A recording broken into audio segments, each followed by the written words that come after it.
Hello दोस्तों, स्वागत है आपका एक और नए वन शॉट के साथ में। भाई सेकंड सेमेस्टर केमिस्ट्री का अगर पेपर देने जा रहे हो, केवल 8 यूनिट हैं और अगर पेपर ऑब्जेक्टिव है तो भैया और चांदी है, क्योंकि हर वन शॉट में हम आपको 50 से 60 ऑब्जेक्टिव दे रहे हैं।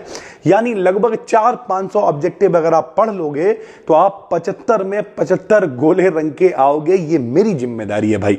तो बहुत एक्सपीरियंस, बहुत छांटने के बाद ये तीसरा वन शॉट है। पूरी 90 दिनों की सीरीज है जिसमें सेकंड, फोर्थ, सिक्स्थ सारे सेमेस्टर करा रहे हैं।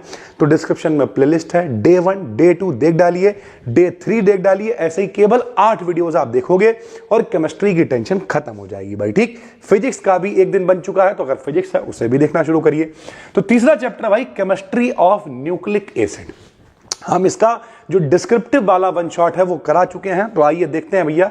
सबसे पहले आपको पता होना चाहिए कि भैया न्यूक्लिक एसिड क्या होता है, जरा समझो। हमने आपको बताया था न्यूक्लिक एसिड का मतलब होता है पॉलीन्यूक्लियोटाइड। न्यूक्लिक एसिड का क्या मतलब होता है मेरे भाई? पॉलीन्यूक्लियोटाइड। पॉलीन्यूक्लियोटाइड क्या होता है? तो पहले पॉली माने बहुत सारे, और न्यूक्लियोटाइड क्या होता है?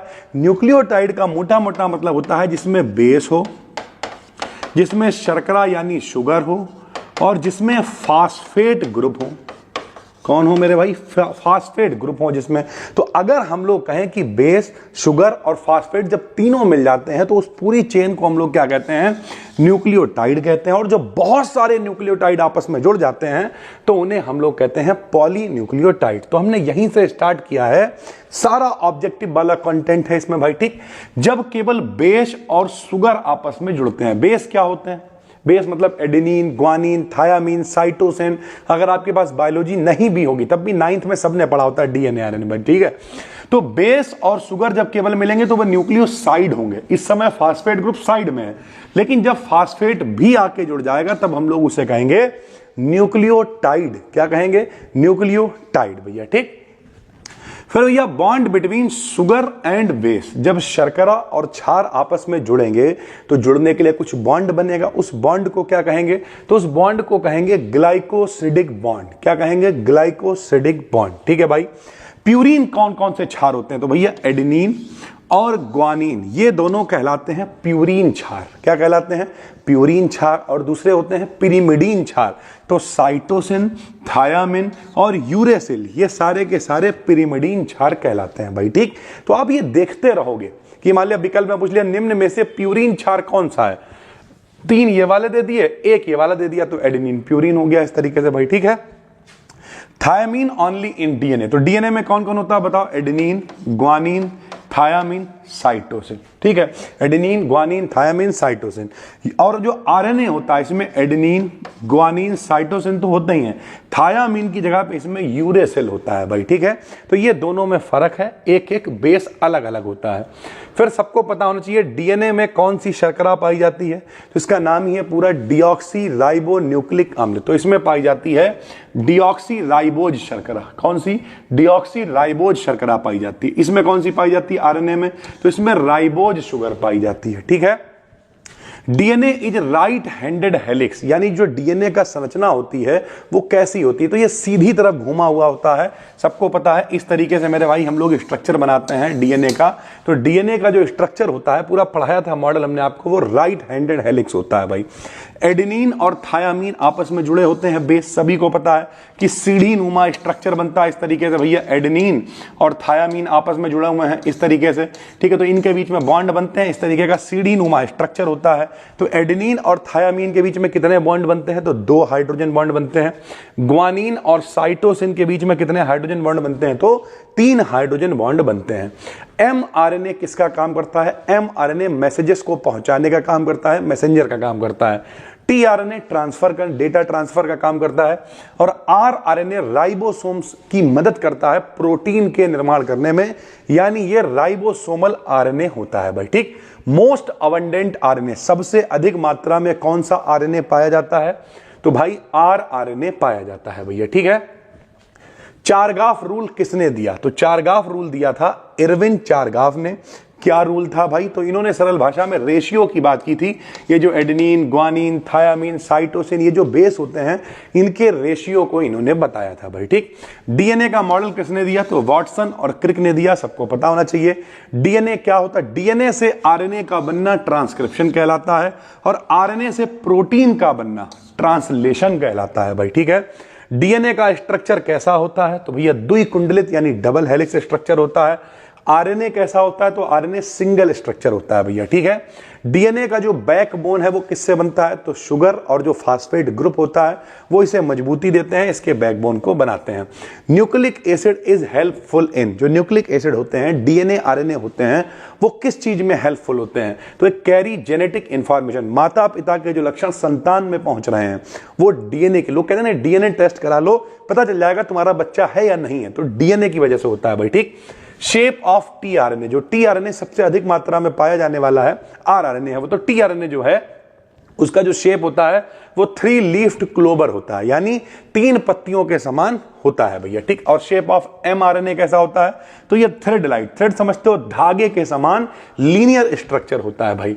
डीएनए में डबल हेलिकल स्ट्रक्चर का कारण क्या होता है? तो सबको पता है, अभी बताया कि भैया बॉन्ड आपस में जो बेस होते हैं वो आपस में हाइड्रोजन बॉन्ड के द्वारा जुड़े होते हैं। डीएनए में कौन से बेस होते हैं? तो एडेनिन, ग्वानिन, थायामीन, साइटोसिन होते हैं। डीएनए का मोनोमर, यानी डीएनए किससे मिलकर बना होता है? तो मोनोमर मतलब न्यूक्लियोटाइड जब बहुत सारे जुड़ते हैं तो वो पॉलीन्यूक्लियोटाइड कहलाते हैं, यानी डीएनए जुड़ा होता है किससे? न्यूक्लियोटाइड से भाई। ठीक, who discovered genetic code? Genetic code, genetic code क्या है? एक जानकारी है सरल भाषा में, तो पूरा हम लोग लिखते हैं टेबल बना के। जेनेटिक कोड आप सर्च करोगे यूट्यूब पे, हमने पढ़ाया हुआ, टॉप पे वीडियो आएगी, अगर BDKD लिख दोगे तो जेनेटिक कोड किसने खोज करी भैया? तो मार्शल निरनबर्ग नाम के व्यक्ति हैं जिन्होंने जेनेटिक कोड की खोज की थी भाई। ठीक, constituents of nucleic acid, nucleic acid किससे मिलकर बना है? तो अभी बताया शुगर, फास्फोरिक एसिड होता है, और क्षार होते हैं, वो भी कौन से? प्यूरिन या पेरिमिडीन क्षार इसमें पाए जाते हैं भाई। The RNA present in ribosomes, ribosomes में कौन सा आरएनए प्रेजेंट होता है? और साइटोप्लाज्म में कौन सा प्रेजेंट होता है? तो लगभग सभी होते हैं, टीआरएनए, एमआरएनए, आरआरएनए। काम सबका अलग अलग है, कोई मैसेंजर का काम कर रहा है, कोई ट्रांसफर करने का काम कर रहा है डेटा को, कोई प्रोटीन के निर्माण में सहायता कर रहा है, लेकिन सारे के सारे उपस्थित होते हैं। When a nitrogen base combined with a pentose sugar it is termed as, समझिए जरा भैया, जो पेंटोज शर्करा है जब उसमें हम लोग बेस भी जोड़ देते हैं तब हम लोग उसे ही क्या कहते हैं भैया? न्यूक्लियोसाइड कह देते हैं, क्योंकि शुगर प्लस बेस न्यूक्लियोसाइड, और जब उसमें फास्फेट भी जुड़ जाएगा तो वो न्यूक्लियोटाइड हो जाएगा। उसके बाद मेरे भाई अगर बात करें तो हेरिडेटरी मटेरियल कौन सा होता है? मतलब सरल भाषा में जो एक पीढ़ी से दूसरी पीढ़ी तक पहुंचे, आनुवांशिक मटेरियल कौन सा है? तो वो न्यूक्लिक एसिड ही है भैया। ठीक, each complete turn off the double helix of DNA, हमने आपको बताया था भैया कि जब इस तरीके से स्ट्रक्चर होता है, इस तरीके से, तो ये जो बॉन्ड होते हैं, जो बेस के पेयर होते हैं, इनके बीच की डिस्टेंस होती है 3.4 एंगस्ट्रॉम, और एक जो पूरा घुमाव होता है, ठीक, अच्छा, इसका जो डायामीटर होता है वो कितना होता है? वो 20 एंगस्ट्रॉम होता है, और इसका जो पूरा एक घुमाव होता है उसमें 10 पेयर आते हैं, तो एक पेयर के बीच की डिस्टेंस इतनी है, तो 10 पेयर टोटल आते हैं, इसलिए ये दूरी कितनी होती है? ये दूरी होती है 34 एंगस्ट्रॉम मेरे भाई। ठीक है, तो इस तरीके से DNA occurs at every turn, 34 angstrom distance होती है। Nucleic acid is a polymer of, nucleic acid किसका पॉलीमर है? तो न्यूक्लियोटाइड्स का है। डीएनए आरएनए क्या है? तो न्यूक्लिक एसिड है। न्यूक्लिक एसिड इज हेल्पफुल, किसमें हेल्पफुल है? तो जेनेटिक इंफॉर्मेशन कैरियर, यानी जो संतान में जेनेटिक इंफॉर्मेशन पहुंच रही है वो इन्हीं की वजह से पहुंच पा रही है। In which year was nucleic acid discovered, किस सन में न्यूक्लिक एसिड की खोज करी गई? तो 1889, 1889 में खोज करी गई। पावर हाउस ऑफ सेल, जो कोशिका हमारे शरीर में होती है, हमारा शरीर छोटी छोटी सेल से, कोशिकाओं से मिलकर बना है, और कोशिकाओं की जो पावर हाउस है, यानी जो उसमें ऊर्जा कहां इकट्ठी होती है?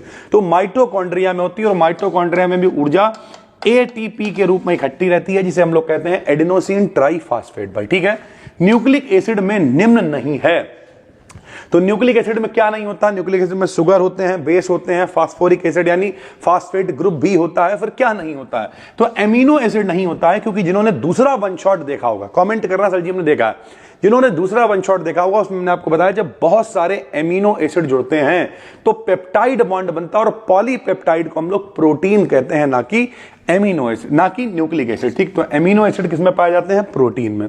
डीएनए आरएनए में पाया जाने वाला अभी बताया फास्फोरिक एसिड, इसी में फास्फेट ग्रुप होता है।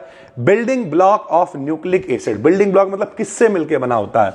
तो न्यूक्लियोटाइड से मिलकर बना होता है। स्ट्रक्चर ऑफ थायामीन कई बार पूछ लेता है, तो ये जो स्ट्रक्चर आपको दिखाई दे रहा है, एक O है, एक NH है, एक NH है, एक O है और एक CH3 है, ये थायामीन का स्ट्रक्चर है। न्यूक्लिक एसिड ऑन हाइड्रोलिसिस, जब न्यूक्लिक एसिड का जल अपघटन कराओगे, जल से क्रिया कराओगे तो वो टूटेगा, और टूट के क्या बनाएगा? जिससे मिलके बना होगा, तो भैया शुगर बनाएगा, बेस बनाएगा और फास्फोरिक एसिड बनाएगा भैया। ठीक है, तो उम्मीद करते हैं आपको समझ में आ गया होगा। ये है पूरा वन शॉट। ये वो क्वेश्चंस हैं जो बार बार पेपर में आते रहते हैं।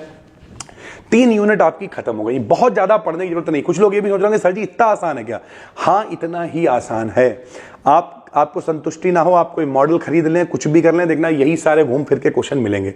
तो जितने भी most important question objective paper में बन सकते हैं वो इस पूरी सीरीज में आपको दे रहे हैं भैया। पहली बार देख रहे हो चैनल को कर लो सब्सक्राइब, और ये PDF आपको बिल्कुल फ्री में मिल जाएंगी। कहाँ? टेलीग्राम पे अपना चैनल है BDKD in BSc, डिस्क्रिप्शन में लिंक है, क्लिक करके ज्वाइन कर लो। या फिर भैया पूरा एक सेमेस्टर मास्टरी हमने कोर्स बनाया जिसमें डिस्क्रिप्टिव ऑब्जेक्टिव सब कुछ आपको कराएंगे, और सब मार्च में ही कराएंगे। बहुत ज़्यादा व्यस्त थे हम, आपने देखा होगा क्लास कुछ इरेगुलर रहे क्योंकि बोर्ड एग्जाम भी थे, घर में बेटियां रही, प्रोग्राम हुए, बहुत सारी चीज़ें। लेकिन आज थोड़ा सा रिलैक्स है और पूरी तरीके से तैयार है बहुत सारा कॉन्टेंट आपको देने के लिए। तो आप चाहो तो कोर्स में भी इनरोल कर सकते हो। जिन्होंने कर लिया है, कल वीडियोज़ ऐड होनी शुरू हो गई होंगी, घबराना बिल्कुल भी नहीं, आपके साथ हैं। मिलते हैं फिर, तब तक के लिए धन्यवाद, थैंक यू।